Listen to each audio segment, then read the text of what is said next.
हमारे वीडियो अंग्रेजी में देखने के लिए फॉलो करें हमारा ही दूसरा यूट्यूब चैनल दृष्टि IAS इंग्लिश। दृष्टि IAS के टुडे जी के प्रोग्राम में आपका स्वागत है। तो चलिए आज के सेशन की शुरुआत पिछले अभ्यास प्रश्न से करते हैं। आपसे पूछा गया था कि निम्न में से किस राज्य में रज पर्व त्योहार मनाया जाता है। ऑप्शन है ओडिशा, छत्तीसगढ़, झारखंड या उत्तर प्रदेश। रज पर्व त्योहार ओडिशा राज्य में मनाया जाता है। धार्मिक मान्यता है कि जिस दिन सूर्य मिथुन राशि में प्रवेश करता है उस दिन से वर्षा ऋतु का आगमन होता है, जिसे मिथुन संक्रांति कहा जाता है। यह त्योहार मिथुन संक्रांति से शुरू होकर 4 दिनों तक चलता है। इन 4 दिनों में अच्छी बारिश और खेती के लिए धरती माता की पूजा की जाती है। तो इस प्रश्न का सही जवाब है ऑप्शन ए यानी ओडिशा। आज के सेशन का पहला सवाल, भारत हाल ही में आर्टिफिशियल इंटेलिजेंस पर ग्लोबल पार्टनरशिप यानी GPAI में संस्थापक सदस्य के रूप में शामिल हुआ है। निम्न में से कौन सा देश इसके सदस्यों में शामिल नहीं है। ऑप्शन है संयुक्त राज्य अमेरिका, चीन, जापान या मैक्सिको। भारत आर्टिफिशियल इंटेलिजेंस पर ग्लोबल पार्टनरशिप यानी GPAI शुरू करने के लिए इसके संस्थापक सदस्य के रूप में शामिल हो गया है। इस पहल में भारत के अलावा Australia, Canada, France, Germany, Italy, Japan, Mexico, New Zealand, Republic of Korea, Singapore, Slovenia, United kingdom, संयुक्त राज्य अमेरिका और यूरोपीय संघ जैसी प्रमुख अर्थव्यवस्थाएं शामिल हैं। GPAI या GPay एक अंतर्राष्ट्रीय और बहुहितधारक पहल है जो मानवाधिकार, समावेशन, विविधता, नवाचार और आर्थिक विकास में AI के जिम्मेदारी पूर्ण विकास और उपयोग को सुनिश्चित करने पर आधारित है। GPAI कृत्रिम बुद्धिमत्ता के विकास को बढ़ावा देने के लिए उद्योग, नागरिक समाज, सरकारों और प्रमुख विशेषज्ञों को एक साथ लाएगा। तो इस प्रश्न का सही जवाब है ऑप्शन बी यानी चीन अभी इस ग्रुप में शामिल नहीं है। दूसरा प्रश्न, international day of family remittance कब मनाया जाता है। ऑप्शन है 15 जून, 16 जून, 17 जुलाई या 18 जुलाई। International day of family remittance हर साल 16 जून को मनाया जाता है। यह दिवस उन प्रवासियों के प्रयासों को पहचानने के लिए मनाया जाता है जो अपने परिवार के सदस्यों के जीवन को बेहतर बनाने में मदद करते हैं। यह दिवस संयुक्त राष्ट्र द्वारा लाखों परिवारों की भलाई में रेमिटेंस की भूमिका को पहचानने का एक अवसर देता है। इसके अलावा यह दिवस निजी और सार्वजनिक क्षेत्र की कंपनियों को रेमिटेंस और प्रवासियों की बेहतरी के लिए नीतियां बनाने के लिए प्रोत्साहित करता है। संयुक्त राष्ट्र ने 2015 में इस दिवस को मनाने की शुरुआत की थी। तो इस प्रश्न का सही जवाब है ऑप्शन बी यानी 16 जून। तीसरा प्रश्न, वर्ल्ड इन्वेस्टमेंट रिपोर्ट किस संस्था द्वारा जारी की जाती है। ऑप्शन है IMF, अंकटाड, विश्व बैंक या एशियाई विकास bank. World investment report UN conference on trade and development यानी अंकटाड द्वारा जारी की जाती है। वर्ल्ड इन्वेस्टमेंट रिपोर्ट 2020 के अनुसार दुनिया के सबसे बड़े FDI प्राप्तकर्ता देशों की सूची में भारत 2019 में 9वें स्थान पर पहुंच गया था, जबकि यह 2018 में 12वें स्थान पर था। 2019 में देश में FDI का प्रवाह 20% बढ़कर $51 बिलियन हो गया था। रिपोर्ट में कहा गया है कि कोविड-19 महामारी की अवधि के बाद भारत में कम लेकिन सकारात्मक आर्थिक वृद्धि जारी रहेगी और भारत का बड़ा बाजार देश में बाजार की मांग वाले निवेश को आकर्षित करता रहेगा। रिपोर्ट के मुताबिक वैश्विक स्तर पर 2020 में FDI का प्रवाह 40% तक घटने का अनुमान है। वहीं 2020 में एशिया की विकासशील अर्थव्यवस्थाओं के लिए FDI में 45% तक की गिरावट हो सकती है। तो इस प्रश्न का सही जवाब है ऑप्शन बी यानी अंकटाड। चौथा सवाल, हाल ही में लोनार झील के पानी में रंग बदलने की घटना देखी गई है। यह झील किस राज्य में स्थित है। ऑप्शन है गुजरात, केरल, महाराष्ट्र या आंध्र प्रदेश। लोनार झील के पानी का रंग हाल ही में गुलाबी हो गया, जिसने न केवल स्थानीय लोगों बल्कि वैज्ञानिकों को भी आश्चर्यचकित कर दिया है। कुछ विशेषज्ञों ने पानी में मौजूद शैवाल और लवणता को इसका कारण बताया है। इसके कारण की सही जांच के लिए झील के पानी के नमूनों को पुणे स्थित आगरकर संस्थान और नागपुर स्थित राष्ट्रीय पर्यावरण अभियांत्रिकी अनुसंधान संस्थान यानी नीरी को भेजा गया है। इन स्थितियों के मद्देनजर बॉम्बे उच्च न्यायालय की नागपुर पीठ ने इस झील की रक्षा और संरक्षण के लिए निर्देश जारी किए हैं। इस झील का निर्माण लगभग 50,000 साल पहले एक उल्कापिंड के पृथ्वी से टकराने से हुआ था। लोनार झील महाराष्ट्र के बुल्ढाना जिले में स्थित एक लोकप्रिय पर्यटन केंद्र है जो दुनिया भर के वैज्ञानिकों को भी आकर्षित करती है। तो इस प्रश्न का सही जवाब है ऑप्शन सी यानी महाराष्ट्र में यह झील स्थित है।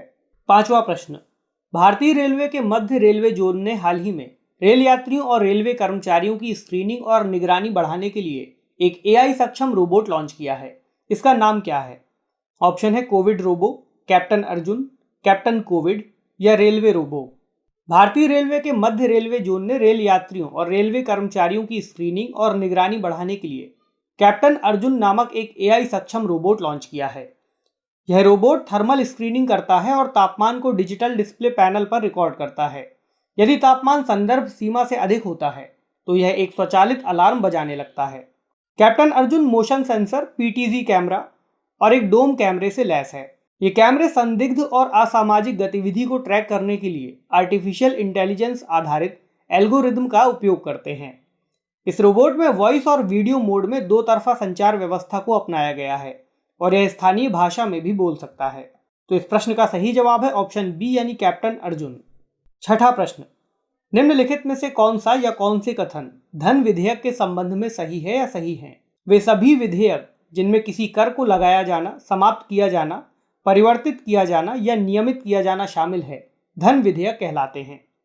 भारत की संचित निधि में से धन का विनियोग धन विधेयक से संबंधित है। ऊँट है केवल एक, केवल दो, एक और दो, दोनों, न तो एक और न ही दो। संविधान के अनुच्छेद 110 में बताया गया है कि कोई विधेयक धन विधेयक तब माना जाएगा यदि उसमें निम्नलिखित में से कोई एक से अधिक या सभी विषयों से जुड़े प्रावधान होंगे। ये इस प्रकार हैं: किसी कर को लगाया जाना, समाप्त किया जाना, परिवर्तित किया जाना या नियमित किया जाना। भारत सरकार द्वारा धन उधार लेने से संबंधित विधि का संशोधन या विनियमन। भारत की संचित निधि या आकस्मिकता निधि में धन जमा करना, उसमें से धन निकालना या उस धन की अभिरक्षा से संबंधित प्रावधान बनाना। भारत की संचित निधि में से धन का विनियोग और किसी व्यय को भारत की संचित निधि पर भारित व्यय घोषित करना या किसी ऐसे व्यय की रकम को बढ़ाना। तो इस प्रश्न का सही जवाब है ऑप्शन सी यानी एक और दो, दोनों कथन सही हैं। सातवां प्रश्न, निम्नलिखित कथनों पर विचार कीजिए। जिन विधेयकों का संबंध किसी जुर्माने या अन्य आर्थिक दंडों से होता है, धन विधेयक कहलाते हैं। धन विधेयक का संबंध किन्हीं सेवाओं या लाइसेंसों की फीस के साथ हो सकता है। उपरोक्त में से कौन सा या कौन से कथन धन विधेयक के विषय में सही है या सही हैं? केवल एक, केवल दो, एक और दो, दोनों, न तो एक और न ही दो। भारत की संचित निधि या भारत के लोक लेखा में कोई धन प्राप्त करना या संघ अथवा राज्य सरकारों के लेखों की जांच से जुड़े विषय भी धन विधेयक कहलाते हैं। भारतीय संविधान के अनुच्छेद 110(2) में स्पष्ट किया गया है कि कोई विधेयक केवल इस कारण धन विधेयक नहीं समझा जाएगा कि उसका संबंध किसी जुर्माने या अन्य आर्थिक दंडों के साथ है, उसका संबंध किन्हीं सेवाओं या लाइसेंसों की फीसों के साथ है, या उसका संबंध किसी स्थानीय प्राधिकारी या निकाय द्वारा स्थानीय प्रयोजनों के लिए कोई कर लगाने, हटाने, परिवर्तित करने या विनियमित करने से है। तो इस प्रश्न का सही जवाब है ऑप्शन डी यानी ना तो एक और ना ही दो। आठवां प्रश्न, निम्नलिखित कथनों पर विचार कीजिए। धन विधेयक के संबंध में राज्यसभा को लोकसभा के समान शक्तियां प्राप्त हैं। धन विधेयक को राज्यसभा भी संशोधित या खारिज कर सकती है। उपरोक्त में से कौन सा या कौन से कथन राज्यसभा की शक्ति या शक्तियों के बारे में सही है या सही है? कूट है केवल एक, केवल दो, एक और दो, दोनों, न तो एक और न ही दो।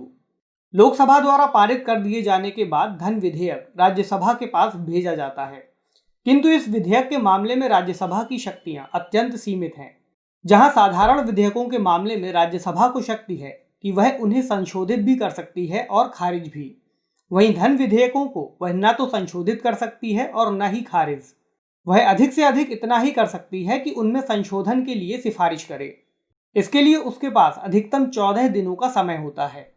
यदि वह 14 दिनों के भीतर विधेयक वापस नहीं लौटाती है तो मान लिया जाता है कि विधेयक उसी रूप में पारित हो गया है जिस रूप में लोकसभा ने उसे पारित किया था।